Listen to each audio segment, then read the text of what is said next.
Good morning, everyone. My name is Michael Birch, and I'm going to provide you with a brief on the development, deployment, and Tuskegee. The agenda for this brief is to briefly introduce the research topic, discuss three research points, provide a conclusion, and then offer a sheet.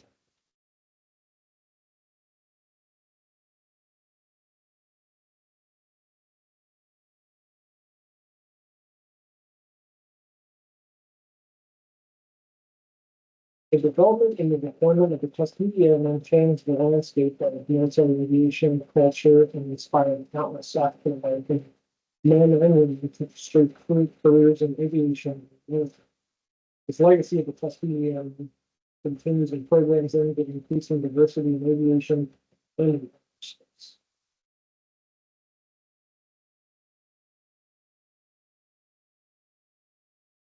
Prior to the Tuskegee Airmen, African Americans were not authorized to attend flight training. Society was still segregated, and Jim Crow laws were used as justification for blocking previous attempts by African American soldiers to become pilots.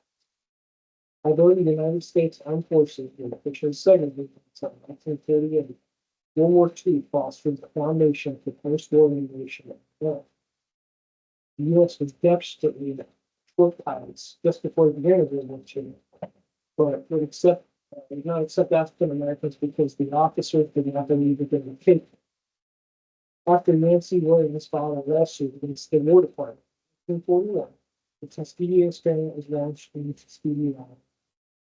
In 1941, fewer than 4,000 African Americans were serving in the military, and 12 African Americans officers. By 1945, more than 1.2 million African Americans would be serving in uniform on the home front in Europe and the Pacific.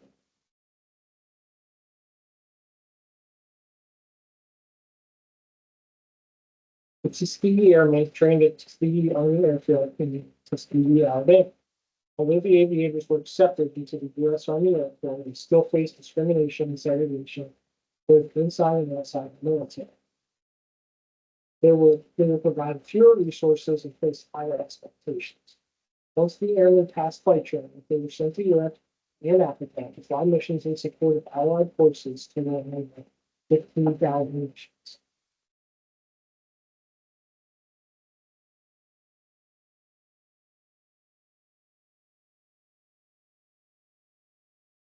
Several key figures contributed to the success of the Tuskegee Airmen. Alfred Chief Henderson was one of the most famous of the pilots in the Tuskegee Airmen's story. In 1929, Anderson had earned his pilot's license and went on to become the first African American to earn the commercial pilot certification in 1932.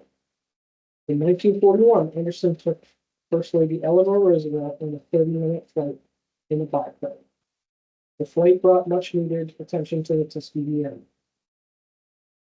Two other key figures were Benjamin O. Davis, who was the first member of the Tuskegee Airmen, and George Spencer Roberts, who was the first Black commander of the esteemed 99th Pursuit Squadron.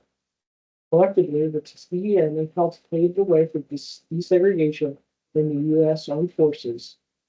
The Executive Order 9981 influenced a change in aviation and military policy, which opened doors for African Americans in commercial and military aviation. Many aircraft were employed throughout the Tuskegee experiment, including the training aircraft, the Curtiss P-40, which was used for ground attack and bomber escort, the P-39 Air Cobra as a short-range fighter, P-47 Thunderbird that was employed as a bomber escort and ground attack platform, and most notably the P-51 Mustang that saw action as a long-range bomber escort.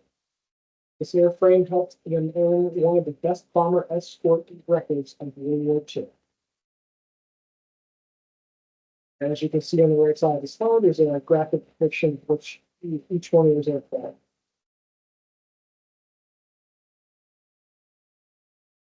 In conclusion, the Tuskegee Airmen proved that race does not determine skill, courage, or knowledge. Their actions set conditions for generations to come and establish a legacy of a lifetime that is still honored today. The sacrifices and determination of these men led to 15,000 sorties in Europe and Africa, with more than 150 earning distinguished flying cross men. Their bravery and professionalism forced many military leaders and politicians to reconsider racism, laid the groundwork for future civil rights activism, and influenced the end of segregation. The actions of this group of men also opened doors in commercial and military aviation and inspired many African Americans to pursue careers as pilots and traffic controllers.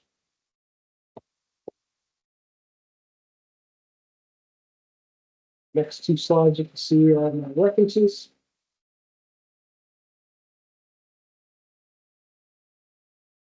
And anybody have any questions? This concludes. Thank you.